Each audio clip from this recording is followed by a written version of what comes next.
ಇವತ್ತು ಟ್ರಾಫಿಕ್ ನ ಕಡಿಮೆ ಮಾಡಬೇಕು, ಮೆಟ್ರೋ ಜಾಸ್ತಿ ಮಾಡಬೇಕು ಅನ್ನೋ ದೃಷ್ಟಿಯಿಂದ ನಾನು ರಿವ್ಯೂ ಮಾಡಲಿಕ್ಕೆ ಬಂದಿದ್ದೇನೆ. ಒಟ್ಟು ಈಗ 96 ಕಿಲೋಮೀಟರ್ ಚಾಲನೆಯಲ್ಲಿದೆ ಮೆಟ್ರೋ. ನಾವೇನು ಎಲ್ಲೋ ಲೈನ್ ಪ್ರಾರಂಭ ಮಾಡುದು ನಾವು ಬಂದ ಮೇಲೆ ಒಟ್ಟು 24 ಕಿಲೋಮೀಟರ್ ನಾನು ಬಂದ ಮೇಲೆ ಆಡ್ ಮಾಡಿದೀನಿ, ಅಂದ್ರೆ ಪ್ರಾರಂಭ ಮಾಡಿದೀನಿ. 1,00,000 ಜನ ದಿನಕ್ಕೆ ಆ ಎಲೆಕ್ಟ್ರಾನಿಕ್ ಸಿಟಿ ಆ ಲೈನ್ ಅಲ್ಲಿ ಪ್ರಯಾಣ ಮಾಡ್ತಾ ಇದ್ದಾರೆ. ಸೊ ನಮ್ಮ ಟ್ರಾಫಿಕ್ ಪೊಲೀಸ್ ಅವರು ಕೂಡ ಆ ರಸ್ತೆಯಲ್ಲಿ 30% ಟ್ರಾಫಿಕ್ ಕಡಿಮೆ ಆಗಿದೆ ಅನ್ನೋದನ್ನ ನಮಗೆ ಮಾಹಿತಿಯನ್ನ ಕೊಟ್ಟಿದ್ದಾರೆ. ಈಗ ನೆಕ್ಸ್ಟ್ ಮೇ ಡಿಸೆಂಬರ್ ಮಧ್ಯದಲ್ಲಿ ಎಲಿವೇಟೆಡ್ ಅಂಡರ್ ಗ್ರೌಂಡ್ ಇವೆಲ್ಲ ಸೇರಿ ಡಿಸೆಂಬರ್ ವರೆಗೂ ನೆಕ್ಸ್ಟ್ 41 ಕಿಲೋಮೀಟರ್ ಆಡ್ ಮಾಡ್ತಾ ಇದೀವಿ. ಯಾವ್ದಾವ್ದು ಆಡ್ ಮಾಡ್ತಾ ಇದೀವಿ ನಿಮ್ಗೆ ಮಾಹಿತಿನ ನಾನು ನಿಮ್ಗೆ ವಾಟ್ಸ್ಆಪ್ ಅಲ್ಲಿ ನಿಮ್ಗೆಲ್ಲರೂ ಕೂಡ ನಾನು ತಿಳಿಸ್ತೇನೆ. ಜೂನ್ ಮತ್ತು ಡಿಸೆಂಬರ್ ಎರಡೂ ಸೇರಿ ಇನ್ನ 38 ಕಿಲೋಮೀಟರ್ ಡಿಸೆಂಬರ್ 27ಕ್ಕೆ ಕಂಪ್ಲೀಟ್ ಮಾಡ್ತೀವಿ. ಅಂದ್ರೆ ಏರ್ಪೋರ್ಟ್ ರೋಡ್ ಕೂಡ ಡಿಸೆಂಬರ್ 27ಕ್ಕೆ ನಾವು ಪ್ಲಾನ್ ಹಾಕೊಂಡಿದ್ದೀವಿ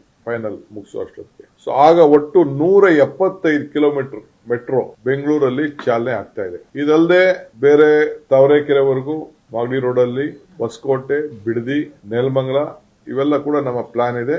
ಕೆಲವು ಜಾಗದಲ್ಲಿ ಈಗಾಗಲೇ ನಾವು ಒಂದು ಸ್ಟೇಜ್ ತೆಗೆದುಕೊಂಡಿದ್ದೇವೆ. ಮಿಕ್ಕಿದು DPR ಕೂಡ ತಯಾರಾಗ್ತಾ ಇದೆ. ಅದು ಫೈನಲ್ ಆದ ತಕ್ಷಣ ನಿಮ್ಗೆ ನಾನು ಇನ್ನೊಂದು ತಿಂಗಳಲ್ಲಿ ನಿಮ್ಗೆ ನಾನು ತಿಳಿಸ್ತೇನೆ. ಸುಮಾರು ನೆಕ್ಸ್ಟ್ ಮಂತ್ ಸುಮಾರು 100 ಕಿಲೋಮೀಟರ್ ಅಷ್ಟು ಥರ್ಡ್ ಫೇಸ್ ಟೆಂಡರಿಂಗ್ ಆಗ್ತದೆ, including elevated corridor double line 42 kilometre 43 kilometre ಆಗ್ತದೆ.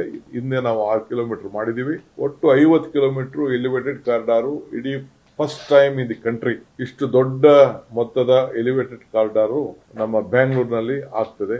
ಒಂದು ಟ್ರಾಫಿಕ್ ಕಡಿಮೆ ಮಾಡಬೇಕು ಮತ್ತು ಜನರು ಕೂಡ ಟ್ರೈನ್ ಅಲ್ಲಿ ಹೋಗೋರು ಕೂಡ ಅನುಕೂಲ ಆಗಬೇಕು, ಒಂದು ಮೆಟ್ರೋ ಅಲ್ಲಿ ಹೋಗೋರು ಕೂಡ ಅನುಕೂಲ ಆಗಬೇಕು ಅಂತ ನಾವು ಈ ವ್ಯವಸ್ಥೆನ ಈಗ ಫಾಸ್ಟ್ ಆಗಿ ಆಗ್ಬೇಕು ಅಂತ ನಾವು ತೀರ್ಮಾನವನ್ನ ಮಾಡಿದ್ದೇವೆ. ಆಮೇಲೆ ಎಲ್ಲಾ ಕಡೆ ಎಲ್ಲೆಲ್ಲಿ ಮೆಟ್ರೋ ಇದೆ, ಸ್ಟಾಪ್ಸ್ ಇದೆ, ಅಲ್ಲೆಲ್ಲ ನಾನು ಅವ್ರಿಗೆ ಸ್ವಲ್ಪ ಕಮರ್ಷಿಯಲ್ ಎಕ್ಸ್ಪ್ಲಾಟೇಷನ್ ಮಾಡಿ ಅಂತ ನಾನು ಹೇಳಿದ್ದೇನೆ. ದೊಡ್ಡದಾಗಿ ಅಕ್ವಿಷನ್ ಮಾಡ್ಕೊಳ್ಳಿ ಫರ್ದರ್ ಅಂತ ಹೇಳಿದ್ದೇನೆ. ಯಾಕೆಂದ್ರೆ vehicle parking 2 floor 3 floor 4 floor ಕೂಡ ಟೂ ವೀಲರ್ ನಿಲ್ಸೋರ್ಗೆ, ಕಾರ್ ನಿಲ್ಸೋರ್ಗೆ ಜಾಗನ ಪ್ರೊವೈಡ್ ಮಾಡಬೇಕು. ಅದಾದ್ಮೇಲೆ ಕೂಡ ನೀವೇನಾದ್ರು ಕಮರ್ಷಿಯಲ್ ಎಕ್ಸ್ಪ್ಲಾಟೇಷನ್ ಮಾಡ್ಕೊಳ್ಳಿ. ಈಗಿಂದನೇ ಇನ್ ಫರ್ದರ್ ಎಲ್ಲೆಲ್ಲಿ ಅಕ್ವಿಷನ್ ಮಾಡಬೇಕು ಅದನ್ನೆಲ್ಲ ಕೂಡ ಸ್ವಲ್ಪ ಜಾಸ್ತಿನೇ ಮಾಡಿ ಇದರಲ್ಲಿ ಸ್ಟೇಷನ್ ಜಾಗಗಳಲ್ಲಿ ಅಂತ ನಾನು ಅವ್ರಿಗೆ ಆದೇಶವನ್ನು ಕೊಟ್ಟಿದ್ದೇನೆ. ಯಾಕೆಂದ್ರೆ ದಿನನಿತ್ಯ ಜಾಸ್ತಿ ವೆಹಿಕಲ್ಗಳು ಆಗ್ತಾ ಇರ್ತದೆ, ಜನ ಮೆಟ್ರೋ ಯೂಸ್ ಮಾಡ್ತಾರೆ, ಅಲ್ಲಿ ಲಾಸ್ಟ್ ಮೈಲ್ ಕನೆಕ್ಟಿವಿಟಿ ಟೈಮ್ ಅಲ್ಲಿ ಬಂದು ನಿಲ್ಸ್ಬಿಟ್ಟು ಹೋಗ್ತಾರೆ. ಆ ದೃಷ್ಟಿಯಿಂದ ಅವ್ರಿಗೆ ನಾವು ತಿಳಿಸಿದ್ದೇವೆ. ಇದು ಮೇಜರ್ ಡಿಸಿಷನ್ಗಳನ್ನ ನಾವು ಇವತ್ತು ತೆಗೆದುಕೊಂಡಿದ್ದೇವೆ. ಒಟ್ಟು ನೀವು ನಾನು ನಾಳೆ ಹೇಳ್ದಂಗೆ 175 ಕಿಲೋಮೀಟರ್ 27ನೇ ತಾರೀಕು ಡಿಸೆಂಬರ್ ಅಷ್ಟೊತ್ತಿಗೆ ಬೆಂಗಳೂರು ನಗರದಲ್ಲಿ ಮೆಟ್ರೋ ಸಂಚಾರ ಆಗಲಿಕ್ಕೆ ಎಲ್ಲಾ ವ್ಯವಸ್ಥೆಯನ್ನು ಕೂಡ ನಾವು ಮಾಡಿದ್ದೇವೆ. ಇನ್ನು 100 ಕಿಲೋಮೀಟರ್ ಕೂಡ ನಾವು ಆಡ್ ಮಾಡ್ತಾ ಇದ್ದೀವಿ. ನೆಕ್ಸ್ಟ್ ಈಗಾಗಲೇ ಅದು DPR ಎಲ್ಲ ನಡೀತಾ ಇದೆ. ಈಗ ಥರ್ಡ್ ಫೇಸ್ ಟೆಂಡರ್ ನಾನು ಈಗಾಗಲೇ ಟೆಂಡರ್ ಕರಿತಾ ಇದ್ದೀವಿ.